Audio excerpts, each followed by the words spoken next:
For those of you who haven't met before, my name is Becky Corbin. I've had the privilege and the honor, really, of serving as the president and CEO of NACCE, which stands for the National Association for Community College Entrepreneurship, for the last, I'm going into my ninth year. So that's hard to believe. The organization itself just celebrated being 20 years old. So we are officially in adult territory and growing and thriving, trying to really focus on entrepreneurship as an effective teaching strategy in all college classrooms. And that also extends on to K to 12, which we help with our partner organizations focus upon.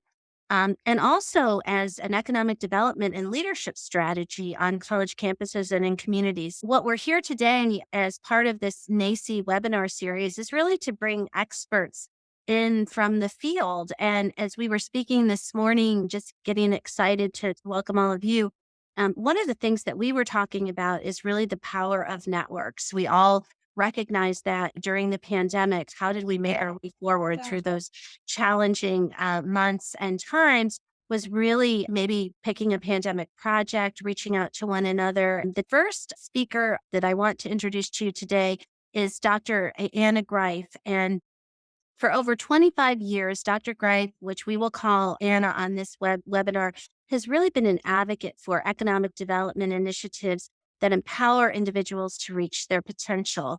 So she has a strong passion for education that led to her current role as CEO of JobPath. And JobPath is a nonprofit organization that provides financial and socio-emotional support to adults pursuing short-term training in high-demand industries such as industrial trades, information technology, and healthcare career pathways. When I met Dr. Greif, Anna, several years ago, it was through Pima Community College, which many of you know is an outstanding institution in Arizona, where she led in the workforce development division.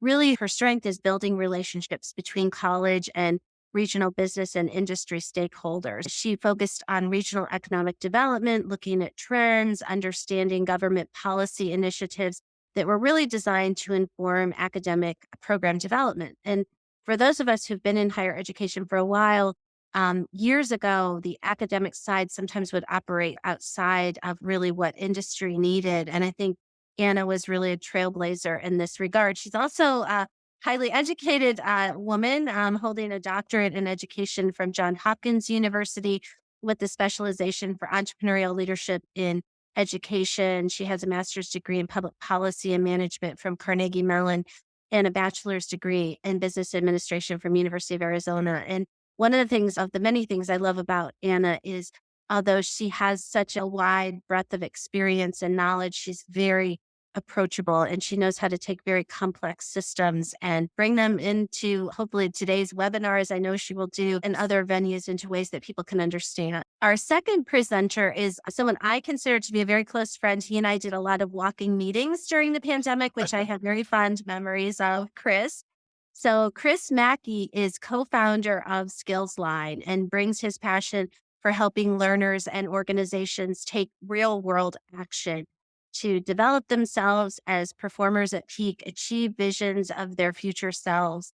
So from the very beginning of his career, Chris focused on partnering with schools and companies to develop products. So really creating sort of those tools that really could help people find their way into their best careers and their best lives. Prior to founding Skillsline, Chris served as the vice president and general manager for the Myers-Briggs Innovation Labs, where he led the development and marketing of award-winning software products recognized for their key role in driving student success and retention.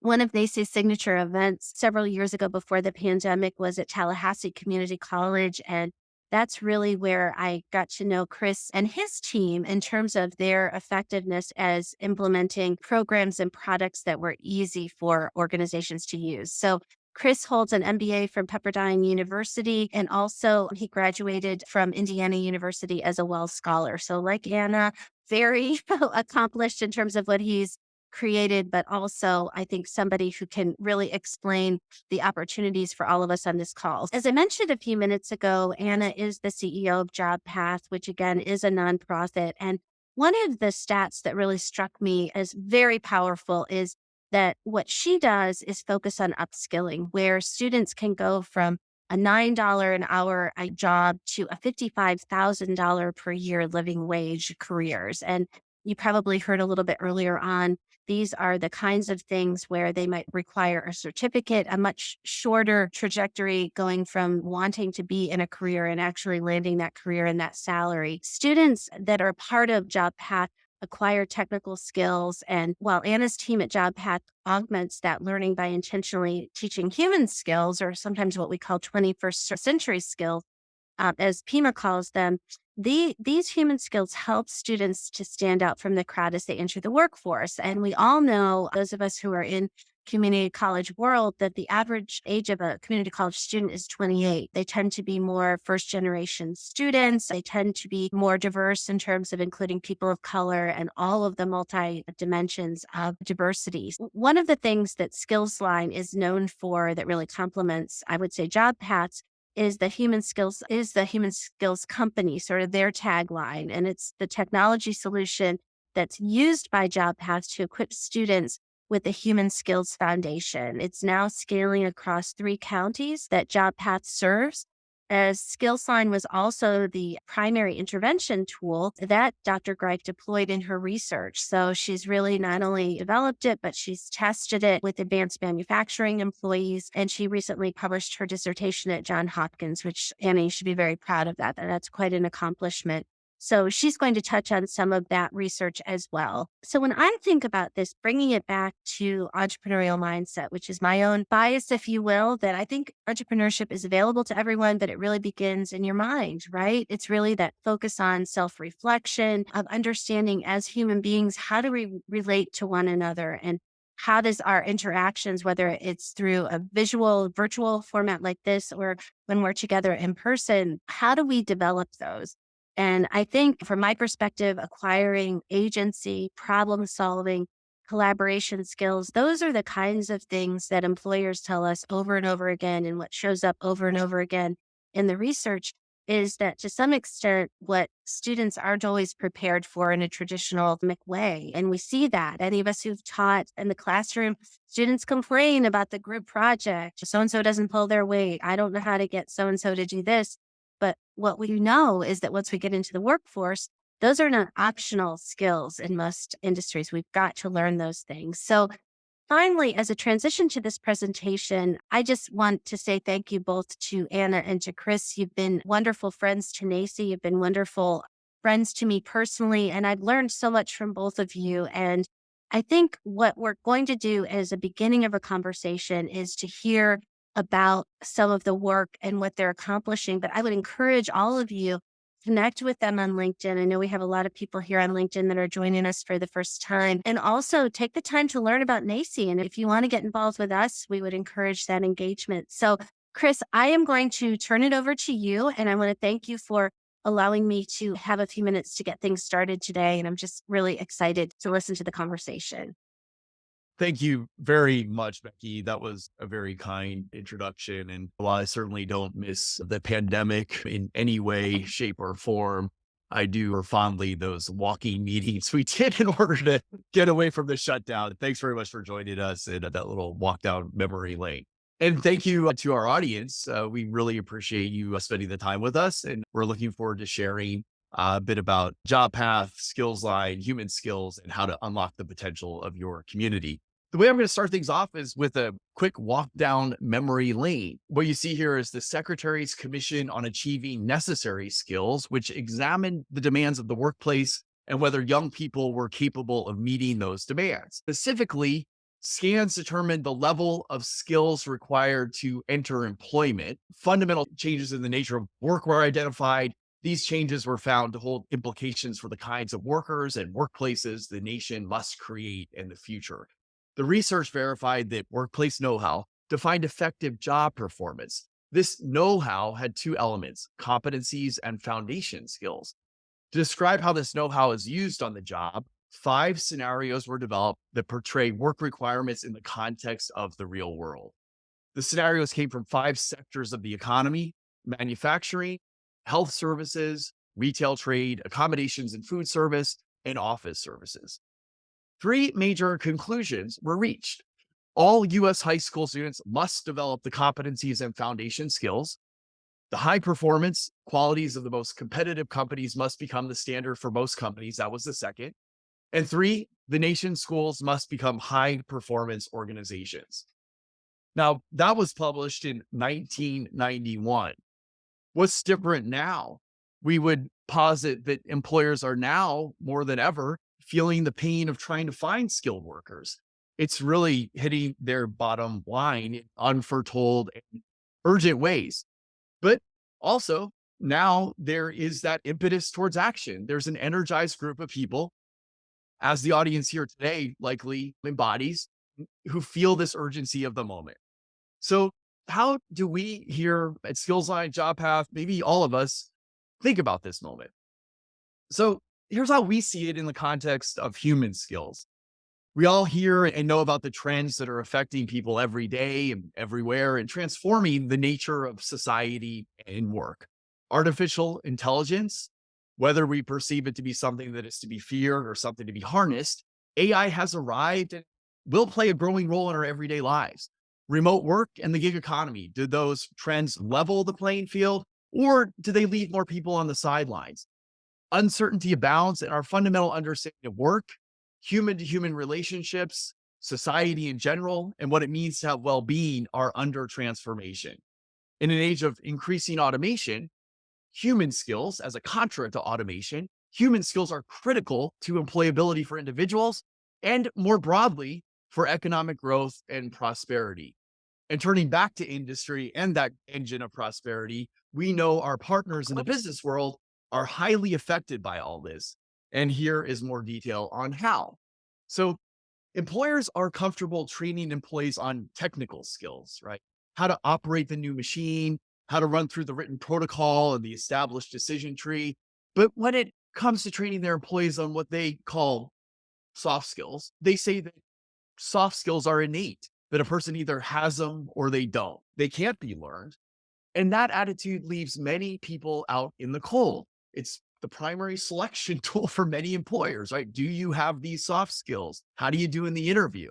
And what that means is that you don't have those skills that 92% of employers say are just as important as the technical skills. You don't get that job, right? But employers don't have the right perception about human skills being innate, that we can't learn how to take initiative. We can't learn how to collaborate on a team, that we can't learn how to critically think and make decisions without it being written out in a protocol or in a decision tree. So, how do we then teach these skills explicitly and ensure that our graduates have the skills that employers need? I'll turn it over to Dr. Anna Greif to provide one answer to that question. Thank you so much, Chris. So I'm very excited to share with you some of the research that I spent the last few years working on because it hits so deeply to the core of the problem that Chris just explained. And I have this quote on this slide. This is actually from an employer that I interviewed for for a needs assessment that I did when I started my research. And this was her statement to me is you can't teach want to. And want to was really in terms of those human skills, in terms of initiative and her frustration with trying to get her employees to be better employees. And as Becky mentioned during the introduction, I was previously a part of the workforce development team at Pima Community College. And so when I started my research, I was coming at it from the perspective of workforce development in the community college setting. And I started by interviewing and surveying about 30 employees here in Pima County because I kept hearing about this skills gap. And I really wanted to understand what is this skills gap? What are we as a community college not doing that is causing employers to be dissatisfied with their employees? And so through this initial research that I did, what I found out is that employers were not terribly concerned about the skills gap. They felt that when employees didn't have the skills that they needed for a particular job, they knew where to find it. They could go to the local community college. Equipment vendors often provided training, or they could do on the job training there with their own teams. Because I did have a background in entrepreneurship, I snuck some questions into my survey and into my interviews asking about some of these entrepreneurship mindset type questions. And that's where I found the real pain point was. Employers felt very frustrated, and that's where they really express their need is in teaching what they call soft skills and what we all know as 21st century skills, human skills, and or non-technical skills and so on. So then I knew I was onto something, right? And what I decided was to focus on that side of it. If employers are frustrated about non technical skills, about human skills, what exactly is going on here? So I dove deep, and that's what I really want to focus my time on today. I dove deep into understanding what are these human skills? Can we teach them? And if we can teach them, then what's the best way to? What I found initially was that these human skills are interconnected, nuanced, and contextual. And this is what has really kept many from tackling teaching human skills because it is so difficult. And most importantly, in community college speak, they're difficult to assess. And we know that in community college settings and actually in educational setting, assessing is the name of the game. How do you know whether or not you've been able to teach something effectively if you can't assess that? So I realized in order to figure out how to assess them, I really needed to understand what skills specifically are encompassed in the term human skills. Next slide. So I started looking at different studies that talked about non-technical skills or human skills. And I came up with these four. And I really needed to get a grasp on how can we narrow this down. There's no way that you can have a curriculum that will teach 20 or 30 different skills. So I found a study by a guy named Bender et al., who was looking at measurement of non-technical skills in software professionals. And he had come up with this idea of creating these groupings of skills. And so that's what I did. As Chris mentioned earlier, I was working with manufacturing technicians.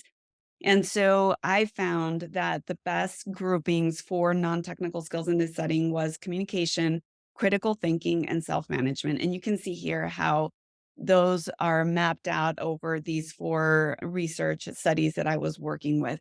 And I actually looked at a bunch more research studies. These were just the most relevant for this manufacturing context that I was working on. So these were the skills, right? So we're looking at communication, critical thinking, and self-management. These were the skills that I was going to be focusing on trying to teach. And they encompass all of the skills that you see on this diagram. And I do want to focus on teamwork specifically, because although in many contexts you use teamwork as a separate set of skills, I decided to embed them in communication because at the end of the day, if you don't have critical thinking, self management, and communication skills, you won't be effective in a teamwork setting. So it didn't make sense to have it separate. So that's where that's hidden in there. So next slide. So now that I knew which skills I wanted to teach, I had to figure out how do you teach these interconnected, nuanced, and contextual skills. So in the research that I did, I found that there are these very key elements to the training that need to be present in order to make the training effective. Number one is that it needs to be experiential. You don't learn human skills by reading about them. You have to encounter them, you have to experience them, and then you have to be able to think back and process what your learning was. It helps if it's project based for that same reason, right? Because you can encapsulate a scenario, you can make it experiential, and then you can take that little capsule of knowledge and look back on it and process it. And then it has to be intentional. You can't just put someone through the motions of a project or an activity and assume that they're going to pick up on the skills that they need. That you have to make sure that you point them out and then that you can look at before and after and how that participant felt before the learning took place and after it took place. Now, some critical aspects to the learning are that because you are encouraging behavioral change, it needs to be spaced. If you put someone in a room and put them through, say, a 2-day training or a 4-hour training, they're not going to be able to really experience the behavioral change that can only be done when you practice something on a daily basis. And then I found this really interesting technique for learning called error management. And error management means that you get asked the question before you are presented with the information or the learning that's expected to take place. And then you have to guess. And whether you guess right or wrong, your brain is wired in such a way that you learn it for a longer period of time. So, error management is a very effective way of teaching something that you're going to be teaching over a long period of time. And if anyone on the webinar has ever done Duolingo, which is a language learning platform, they use both of these, right? They use the space learning and they use error management. And so that one's an easy one to find a similar platform that you can use as a baseline. So the last one was language acquisition. And that's really important because if we don't have the common language with which to talk about human skills, then when somebody delivers an expectation, the learner doesn't know what is expected. And because we have so many different words out there that we all use on a regular basis, but that mean different things, having this unified language is really an important part of the learning and then an important part of the application. And then finally, in looking to how in the world am I going to combine all of this into one learning experience, I realized the only way to do it is online. And as we learned during the pandemic, for adults in particular, online learning is great because it can be portable. Adults can tackle their learning and their lessons at home or on the go, on their phone, on their computer. So having it accessible online was a very important part of this program being successful. Great. So now I've got this idea of how I want to do the training, but then it comes back to how are we going to assess the training? And one of the things that I found out is that pre and post tests don't work because when you're teaching human skills, when you do the pre-test, you think you have these skills. You think you're great at them. And then once you go through the learning, once you do your post test, you realize how much you didn't know and you actually rate yourself lower. So pre and post tests aren't going to work. So then how in the world are we going to work on this assessment piece? So I had to look deeper into how do we assess our own skills in the first place and how do we look at our situations and react to our situations at a very foundational level. And I really liked this attribution theory that was first published by Wiener in 1972. You can look that up. It's fascinating. If you're into the human psyche, this is a great theory to dive into. And what attribution theory looks at is that the way you react to a given situation is based on three different criteria. Number one is how do you assess the stability of the moment? Is it something that's temporary or is it something that's permanent and that will go on for a long period of time? Number two, is it controllable? In other words, can you control that situation or is it completely outside of your control? And again, this is how you perceive it, right? The truth of is a completely separate criteria. This is really about your perception of the situation. And the final one, I think, is something that a lot of us are used to and have seen, which is locus of control, right? Do you consider this as something that you control internally, or is it something that is externally placed on you?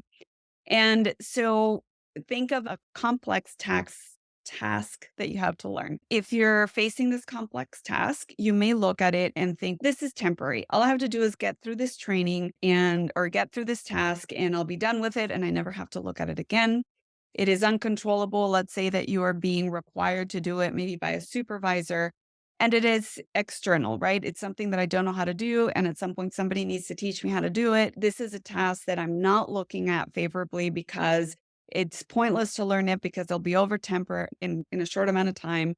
I don't control whether I learn it or not. And nobody's really teaching me the skills. So it's going to go badly, right? Next slide.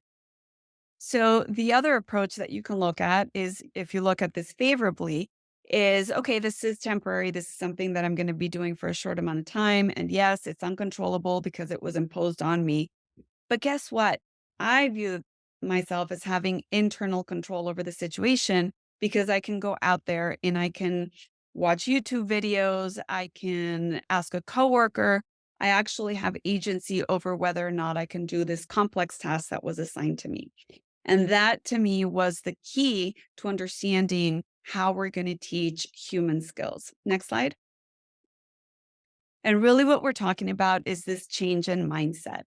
So I reviewed lots of different platforms and models out there for how to teach human skills. And I was introduced to the the Skillsline platform.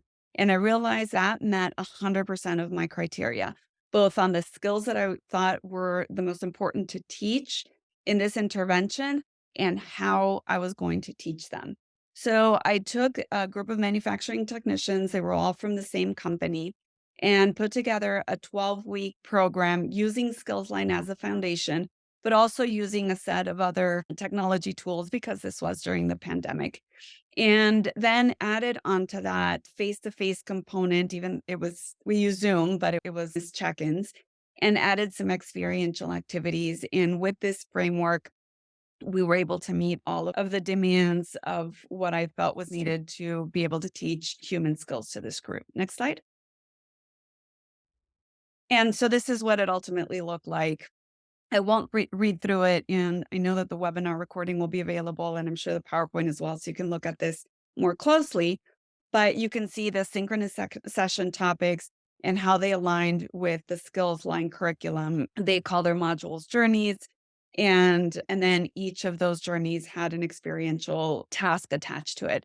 And I do want to spend a second talking on the experiential activity because that was really what allowed for the self-reflection that really helped the participants look back on the material they were learning through Skillsline, what we were talking about in our synchronous check-ins, and how that applied to the workplace.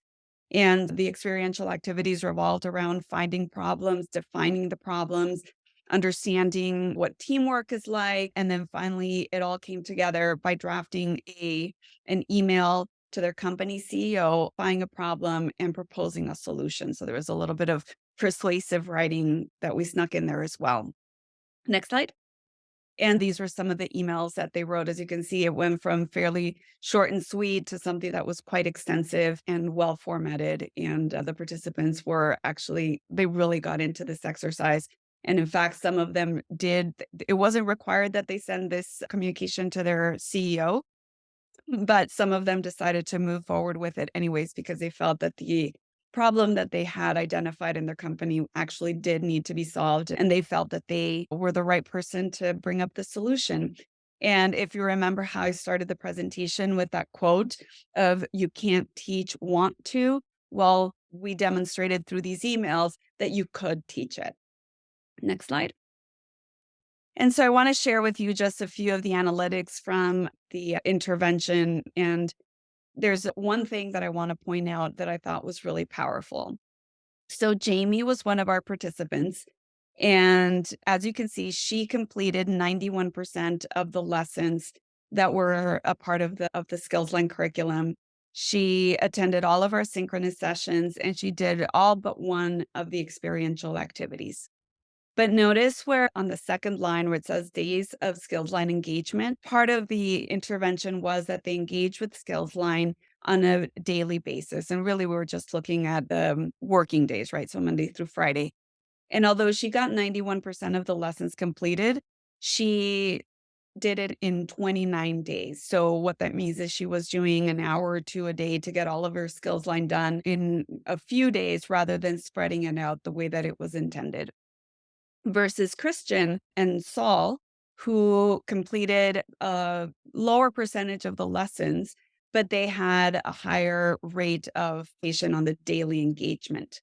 And I'm focusing on those two because some of the other participants that I have on the slide fell behind on some of the other things because they got COVID and their participation was a little bit skewed. So I'm focusing on these three. Next slide. And here you see some of their responses. So Christian said that the intervention, what he took away was opening your mind, thinking of actual problems that happen in the day to day that you used to shrug off or just ignore. So he really realized that it was part of his job to focus on problems and bring them up and share those with his chain of command and try and find solutions for them. And then Saul said that you just assess what type of person you're talking to and then find the right approach to it. And he was, in particular, really impacted by some of the learning that had to do with how different people think, how different people approach different problems, and the different styles of communication of the person that you're engaging with. And before the training, he and Christian as well, and really the majority of the participants didn't realize that different people have different communication styles and that the success of a communication interaction can depend on you understanding that and tailoring your communication to the needs of the moment and of the individual. So this was in their final interview, and they were very excited about what they learned. And then we have Jamie down below, who in her final interview didn't remember much about the first few lessons. Even though she was one of the highest completers of the Skillsline lessons and attended everything else, she didn't learn as much. She wasn't able to really incorporate her learning into her day-to-day behaviors in the workplace. And so that really cemented the need and the importance of having the space learning and the opportunities for self-reflection as part of teaching human skills. Next slide. So I just wanted to share some of the other themes that came up in those final interviews from the participants in terms of the communication, critical thinking, and self-management aspects of the training that we provided. So I'll let you read through those a little bit. And you can see some of these are truly interconnected, and it's really difficult to parse out where communication skills differentiate from critical thinking when if you don't use critical thinking, you can't come up with a good communication plan. And same with self management. It takes self management to be able to stand back and plan what your next intervention is going to look like and how you're going to ask your questions and how you're going to respond to answers that maybe you don't like. And that's where that self management comes in. Next slide. And the outcome from this intervention really was to say that human skills can be taught. The participants definitely felt that they had learned something that was worthwhile and was going to help them be better employees. And they even felt that they were going to be better spouses and better parents because of what they learned through this intervention.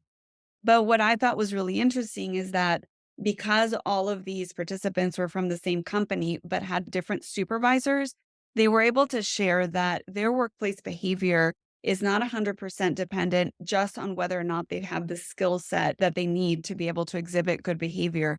There's also things within the environment in their workplace that will enable or inhibit them from putting into practice the human skills that they had just learned. So in some instances, they just didn't feel like they were safe in order to be able to express themselves, be able to bring a problem to their supervisor and the supervisor and react positively rather than negatively to that being highlighted. Next slide. And so yes, human skills can be intentionally developed and they do have an impact on the behaviors of that individual in the workplace. I do have two additional things that aren't on the slide that I want to share with you. Number one is that the participants who were all frontline manufacturing technicians really felt that their supervisors and their managers would benefit greatly from participating in some sort of human skills development program, just like they had done, and that would make them more effective managers. And then secondly, I recently ran into the director of operations of this company, and I asked them, how are the participants from the training doing? And he said that the training was evident even now, a year later, that it kept coming up in their conversations. And he felt that they had learned something that was very valuable and that had benefited their company greatly. So, as we move forward, thinking about how, for those of you that are in community colleges that are trying to be better engaged with your business and industry sector, and really that are trying to better prepare students, whether they're in entrepreneurship programs or not. If you want to better prepare them for the workplace, I would say that human skills development needs to be a part of that curriculum because students can learn these skills and do benefit from knowing them. And with that, I will send it back over to Chris. Thank you very much, Anna. And we're very lucky to have crossed paths with Anna and to have been chosen as the primary intervention tool in her research study. And so thanks, Anna. We learned a lot. And a little bit of that is, or actually much of that is what you see here. This is how the system works. You've got learning pathways that are customized there on the left and cover the skills that provide a lifelong foundation. The technology platform is again available anywhere and it's browser based. So it's also native mobile app. So students in rural areas or other areas without connectivity can access. And then that human connection, we can't forget, but deepens the learning through reflection and shared experiences. Facilitation guides are low or no prep to easily embed skills like existing programs or coursework, right? So this is the outcome that we're looking for, the human skills foundation that students, those future employees have when they do enter the workforce. We know that human skills can be explicitly taught. And beyond Anna's research directly with Skillsline, there's additional research to support her findings in the field. If the skills are explicitly taught, what that means for learners is that the skills aren't only absorbed in a happenstance manner through life experience. What we discussed earlier is so hit or miss for so many people. So thinking about here's another part of a human skills development and what bore out in Anna's conversation with the director of operations, that this learning stuck and it accelerates human skills development over a person's lifetime. So by being able to name and discuss the human skills, see them in the self and others, and then apply them in everyday life, this shared understanding and shared language provides that foundation for that lifelong development of human skills, which means practicing them in small ways that don't entail a lot of risk at the onset. Thinking about an example from my life, my older son loves to play baseball. And up until the age of 9, I had a lot to say, which was to the extent of keep your eye on the ball, hit the ball, swing the bat at the ball, don't move that foot. That's all I could say, right? Catch the ball. But when his coach talks to him about it, he gets into the very specific skills. And my son actually improves versus me broadly telling him to hit the ball. So it's that perfect practice and understanding the skills that makes perfect. We know we need to know what to practice and not practice the wrong way of going about things or practice the way we think some broad directive needs to be done. So next up, what do these lessons look like? What makes up human skills learning? Here's just a few examples. You can see the language, why that's important to students, why that's important to employers. And this is just one broad set of skills. It's self-agency. There are 4 others, which are collaboration. Another is higher order thinking, results orientation, and intentionality. But here you see self-agency. That's the start. I just wanted to show that as an example of some of the micro lessons, which are in that nice mauve purple color on the right. Here are just a few examples. So to spur your thinking around how human skills learning can be incorporated into ongoing programs. You see a short list there on the left: career readiness, counseling and advising as you focus on supporting student achievement on the front end, all the way through transitioning to employment upon credential or degree completion. General studies is interesting in that we're hearing more appetite for human skills to be explicitly taught in a systematic way in general studies, right? As they articulate and move on to 4-year colleges, the experiences and learning in the classroom, like collaborative projects or analytical essays, develop human skills. But now making it clear to students what they are learning, the skills that they are learning that are now in their toolbox through that explicit teaching is important. You're able to avoid that happenstance and make the learning outcomes intentional. Adult education at Louisiana Community and Technical College System was where we started in Louisiana, and that led to our statewide rollout. Work-based learning programs will be more successful if participants have learned human skills, communication, how to interact and relate, how to accept feedback, how to stay on track, and how to show up ready, and more. So micro pathways and micro credentials as a general trend deserve their own category. A lot of us are interested in that. Micro pathways, of course, are the shortest path to employment. They're stackable. They're aligned with the trend towards lifelong learning and the life realities and responsibilities that community college students handle every day. Smartly, they often have an employability or 21st century skill, micro credential as part of that micro pathway. Anna, I know you had some interesting thoughts during our discussion yesterday. Do you want to share a couple of those? Yeah, absolutely. Thanks, Chris. Part of the research that I did early on, where I was talking to employers and asking them how they felt about the need for a skills training, for technical skills training, they were very clear that the community college, at least here locally, was doing a great job in teaching these skills. And those micro credentials are a very big part of that. However, they were very clear that the technical skills are not the problem. Where they feel the gap is in the non-technical skills or in those human skills. And I don't know that they feel confident that students are getting enough of that when they go through these shorter pathways. So I think it really is important as we move forward with creating these pathways, as you mentioned, Chris, that they're embedded, that human skills are incorporated somehow and students are getting them. So as students go through and take different micro credentials and try and weave them together into a skill set that they can apply in the workplace, the human skills need to be the fabric that knits that all together into something cohesive and actionable. Okay, thank you, Anna. So jumping on that, maybe what we talk about is how to extend that learning from the classroom to the workplace. So we do hear about bridging the gap between education and business, or blurring the lines between the classroom and the workplace. But what about the brick wall? So let us know what you think about that particular analogy. We feel we need to break through that brick wall barrier and bring us all together in the common cause of lifelong individual and community development and upskilling. So human skills learning and development is a lifelong process. We can never say that we are the best agent of the self, the best higher order thinker, the best communicator.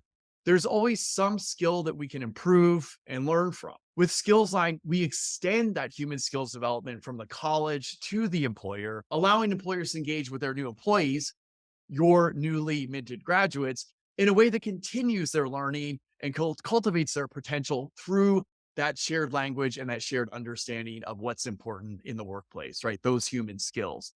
So the secular trends around demographics and labor market participation indicate a tight labor market for a long time. Human skills are the tools that turn individuals towards action, towards being a part of that labor market. And community college, we see as having the opportunity at the center of that opportunity to create an inclusive economy that involves cultivating those tools in individuals while bringing partners to the table. With environments that foster human skill development will unlock everyone's potential, and not just students, but the employers themselves. So with that vision in mind, we'll turn over the next 5 minutes. Let's turn to an example in practice, which is a good job path.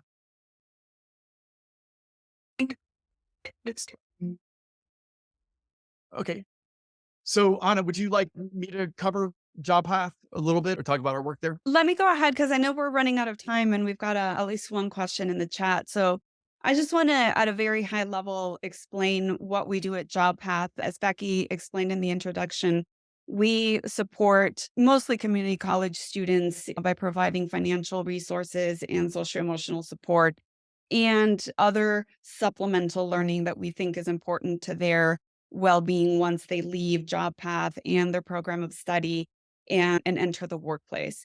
We don't provide training. We just support students that are currently in a training program.